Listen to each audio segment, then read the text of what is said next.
Eu não gosto de errar, para mim é muito difícil errar. Hoje eu quero trazer alguns lembretes sobre o perfeccionismo. E tá aí uma palavra cujo significado varia muito. Algumas pessoas entendem como uma qualidade, né? Um aspecto positivo da personalidade, né, do caráter, enfim, das qualidades, né, as características de uma pessoa, enquanto outras vão entender o perfeccionismo como um defeito, né, um certo prejuízo.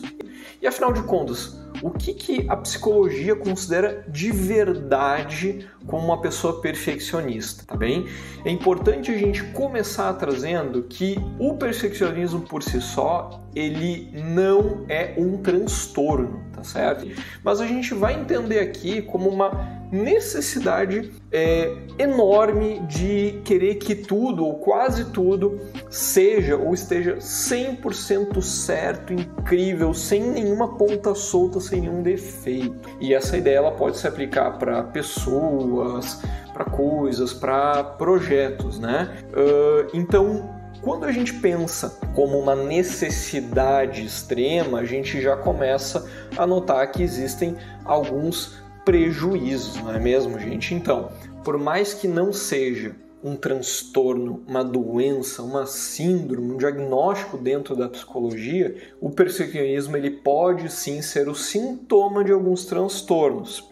Então, assim, uma pessoa perfeccionista, tá? Ela pode ser entendida como alguém que tem comportamentos rígidos, tanto para consigo mesmo, quanto para as outras pessoas. Porque essa rigidez ela busca alcançar uma perfeição. Só que é impossível a gente pensar em alguém ou mesmo algo que seja perfeito, né? Vamos levar aqui na ponta da letra essa palavra, né? A perfeição. Então, a pessoa perfeccionista, ela acaba se frustrando com muita frequência e sentindo vários desconfortos, como ansiedade, indignação, frustração, tristeza, né?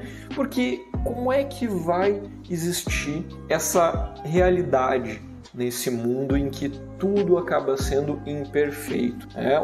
Muitas vezes a pessoa perfeccionista ela acaba também tendo muita dificuldade para começar uma tarefa e principalmente para terminar uma tarefa, porque mesmo quando ela nem iniciou ainda, ela já acaba sendo tomada por pensamentos e critérios de que talvez não vá sair tão bem assim, de que a tarefa para ser iniciada ela tem que atingir certos critérios, ou que você que está fazendo a tarefa, você tem que atingir certos critérios, e as coisas acabam não indo para a frente. É como se a gente fosse pensar, né, e até difícil, né, pensar dessa forma, mas uma criança que nunca aprendeu a andar de bicicleta, porque ninguém ensinou ela não tem uma bicicleta em casa, e essa criança estivesse exigindo de si mesma que para ela andar de bicicleta, ela já tem que saber andar de bicicleta.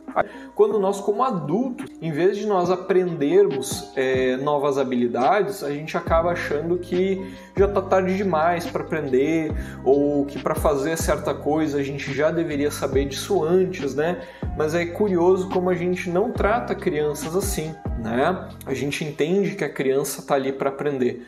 Porém, nós como adultos, nós não somos perfeitos, nós não estamos finalizados, né? A vida, ela é um trabalho em construção em que a gente, né, eu torço aqui para que todos nós, a gente siga aprendendo algo diferente até o fim da nossa história, tá bem? Então, observa hoje na sua vida. Será que hoje você está se tratando, lidando consigo mesmo, como se você fosse essa criança que nunca aprendeu a andar de bicicleta, mas que já deveria saber andar de bicicleta? Como é que você está lidando hoje com o seu desenvolvimento de habilidades? Como é que você hoje lida com comparações? Como é que hoje você lida com os critérios, né? Porque o perfeccionismo, ele tem alguns sinais. Um deles é a procrastinação, ou seja, a pessoa vai deixando para depois. Junto com isso, uma autocrítica exagerada. E autocrítica é nós mesmos nos criticando, tá? Não é um colega de trabalho, um familiar, um amigo, não é isso, tá? É uma crítica interna. Muitas vezes também a pessoa que se considera, né, ou é perfeccionista, ela acaba tendo dificuldade de estabelecer laços fundos, porque ela começa a conhecer alguém. Eu não estou aqui falando só no quesito amoroso, mas em todos os outros aspectos, trabalho, amizades. Ela percebe que aquela pessoa não atende XYZ critério dela e acaba se afastando. Eu já mencionei também essa autocrítica exagerada, né? E isso está sempre relacionado com um alto nível de exigência. Pode ser para o trabalho, pode ser para as amizades e pode ser para tudo isso junto, tá? Como eu já falei antes também, um estresse frequente, né? E insatisfação com como as coisas estão indo. Muitas vezes isso acaba levando a um enrijecimento ainda maior, né? Porque o que acontece? A pessoa acha que não foi perfeita o bastante, não foi suficiente, ela não se esforçou o suficiente, por isso que não deu certo. Existem também muitos pensamentos de tudo ou nada, né? Então ou tudo vai ser perfeito ou não posso fazer nada. Tolerância então a erros, equívocos é baixíssima, mínima, o que acaba também trazendo uma dificuldade enorme de aprender com esses equívocos. Tá? É importante a gente saber, né, gente, que você ter graus elevados de qualidade para um projeto, para uma tarefa ou um nível, né, de exigência elevado para as pessoas que vão se aproximar de você, isso por si só não é um defeito, isso por si só não é um problema. Mas agora, observa como isso está colocado na sua vida hoje. Será que isso tem gerado um sofrimento emocional, né? Porque sentir o tempo todo que nada tá bom, não tem nada certo, dificuldade para começar, terminar e ver que a vida não tá andando para frente, isso é muito angustiante, tá bem? Ou seja, a minha necessidade de fazer bem as coisas ou ser uma pessoa melhor, ela tá me levando para frente ou ela tá me paralisando? Isso tem tornado a minha vida melhor ou tem me gerado problemas e estresse? Essa reflexão é essencial para entender o limite entre o que é saudável e o que é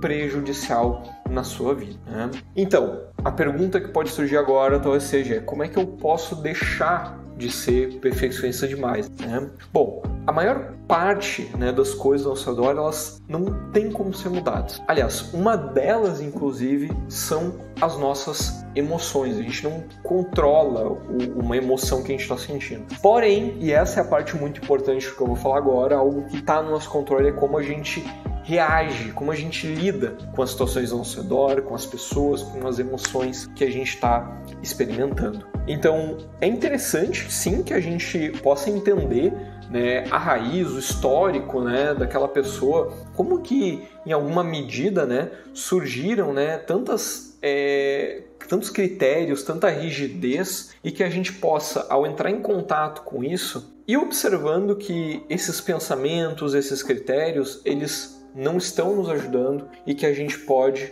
aos poucos, de micropasso em micropasso, tomar atitudes diferentes, atitudes que nos aproximam. Essa do que é importante para nós, né? É interessante pensar que, num primeiro momento, tomar essas atitudes, elas vão ser desconfortáveis e, aliás, elas vão ser vistas por nós mesmos como desconfortáveis, porque a gente está fazendo algo que vai contra um padrão psicológico que a gente vinha vivenciando nos últimos meses, nos últimos anos, talvez até mesmo nas últimas décadas. Então pensa, já é um bocado de tempo, faz parte você agora, ao tentar mudar isso, você sentir desconforto. É a mesma história que a gente pensar que você já deveria saber lidar com um problema que você tem lidado desde sei lá quando, né?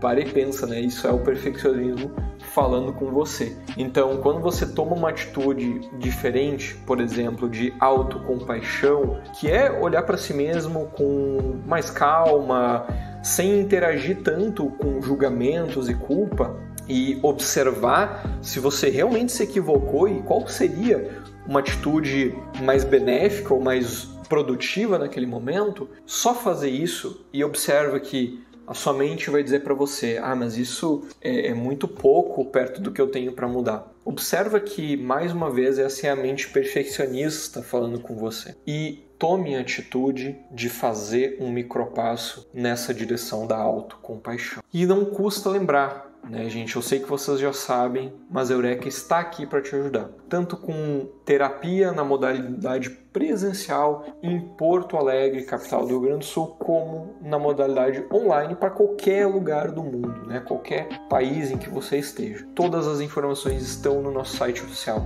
Um grande abraço e até o próximo episódio.